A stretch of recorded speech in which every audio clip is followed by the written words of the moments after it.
Hello and welcome to the British Dapper, and today we're looking at being a gentleman in a modern age.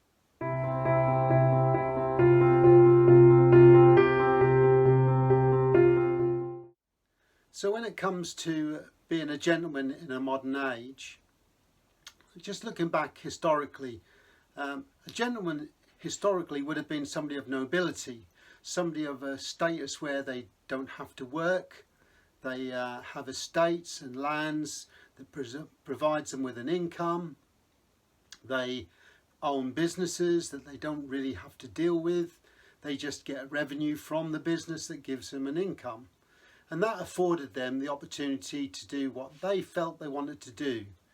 They could, for example, go and join clubs, gamble, and it's all part of the process of being a gentleman back in the day. But in this modern age, it has a completely different context.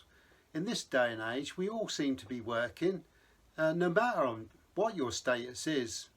And so the situation's changed slightly. And when we talk about being gentlemanly, then the context is more about how we behave, how we interact with others, and the manners that we afford others.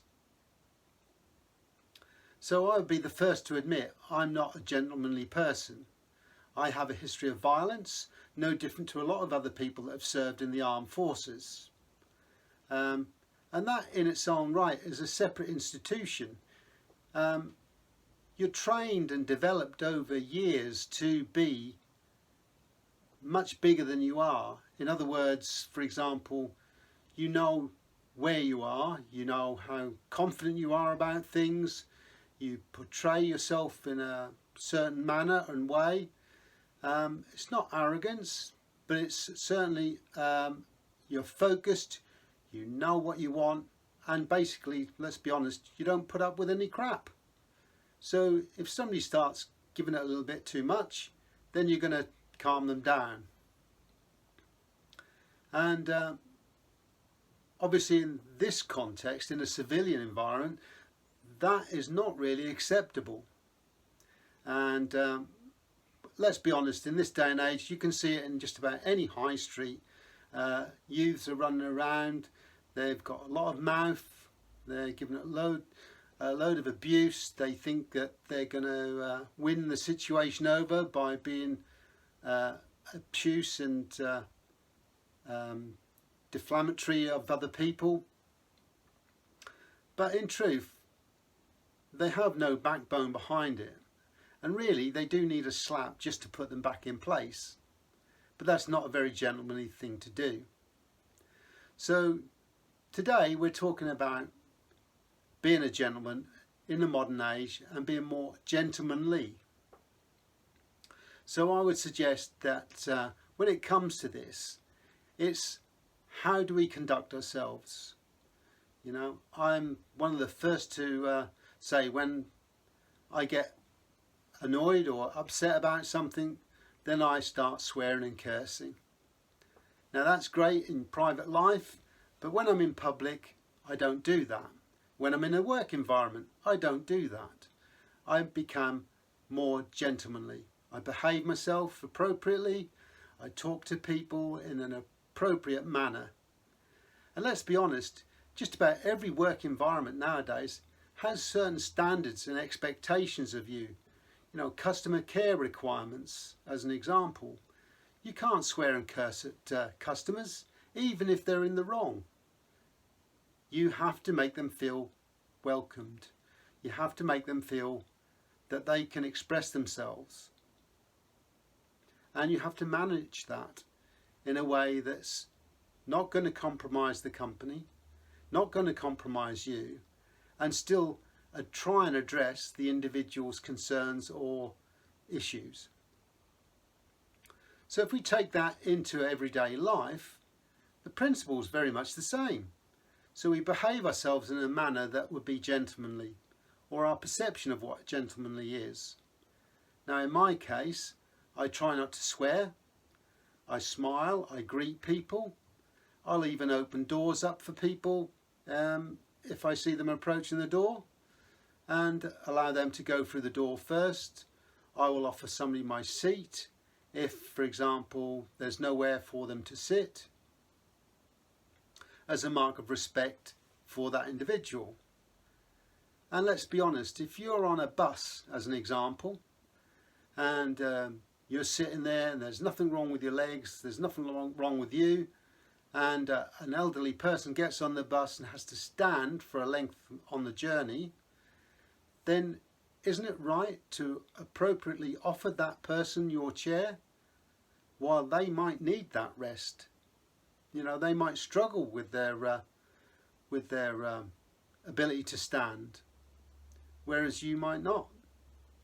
And let's be honest, we're all going to be old at some point, and we're all going to be in a similar situation.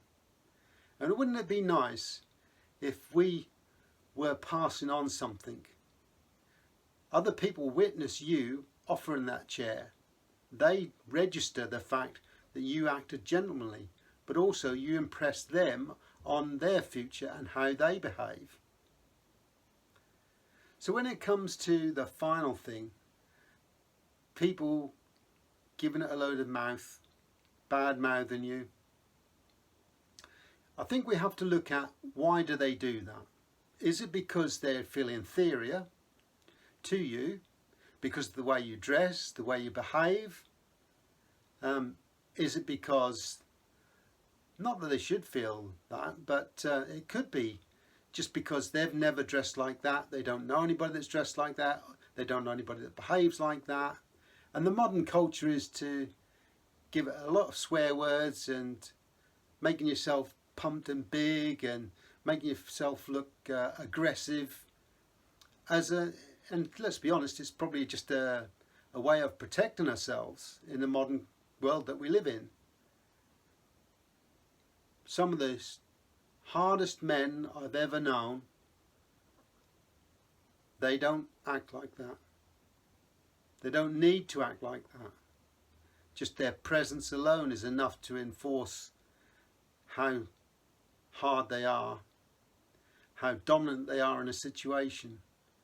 But they're not aggressive, they don't look aggressive, they don't sound aggressive, they don't even give it a load of mouth. They just react. Now that is the truth of being a gentleman. You have the ability, but whether you choose to use it is another thing. And that's the final bit I'd like to come on to. And that is our behaviour, the way we behave. Now, I would be the first to say that with age and experience of other people's situations or your own situations through your youth and your life, gives you a certain perspective, more depth, an understanding of the way people are in this world, the way they behave and why they behave like that. It gives you an insight into how their brain ticks, and also gives you the ability and more scope of dealing with it in a different way. So, for example, being charitable for people. That's a very good quality. Giving people time, listening to what they have to say, offering advice, but not being dominant in the conversation. Also gives those people that feeling that they can trust you, they can come back to you, they can discuss things in more depth. They are all gentlemanly qualities to be able to take on board somebody's concerns, listen to them, offer advice. With that, the final thing I'd like to say, food for thought now. Ask yourself this: what have you done today to make yourself feel good, and more importantly, others feel good? What thing have you done that's different? Have you assisted somebody? Have you helped them with a problem? Have you done it in a gentlemanly way? Have you assisted somebody in their general life? I know it's a little bit unusual, this video, but if you liked it, give us a thumbs up. If you'd like to know more about when our next video is coming out, hit the notification bell. If you'd like to subscribe, then please feel free to do so.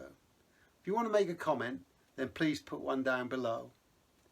We look forward to constructive comments. They always help us with our next video or a series of videos. So until next time, take care.